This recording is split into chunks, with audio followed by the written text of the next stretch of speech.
العنوان الثابت في إسبانيا هذه الأيام تنافسية ثلاثية الأبعاد، التقارب في النتائج والنقاط. الصراع انتقل إلى كأس الملك. أتلتيكو حل ضيفا ثقيلا على برشلونة بذهاب نصف النهائي. ثقل الروخ بلانكوس ظهر مع انطلاق المباراة، سجلوا من الطلعة الأولى وأردفوا ذلك في الدقيقة السادسة، ثنائية باغتوا بها أصحاب الديار. التفكير بدأ في كيفية العودة، وكان ذلك لهم. برشلونة عادت بريمونتادا جديدة تظهر عند الحاجة إليها، ختموا بها الشوط الأول.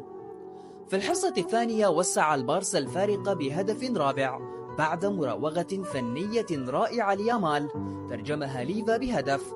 الكل ظن أن الأمور انتهت، لكن الأتليتيكو كان يخطط لمفاجأة يعرف شكلها. اختار لها الدقائق الخمس الأخيرة وعادوا بتعادل ثمين من قلب ملعب المونجويك.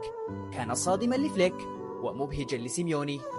قمة قدمت متعة كروية دسمة لكل العشاق، وجعلت العيون متجهة نحو مدريد من أجل حسم بطاقة التأهل هناك.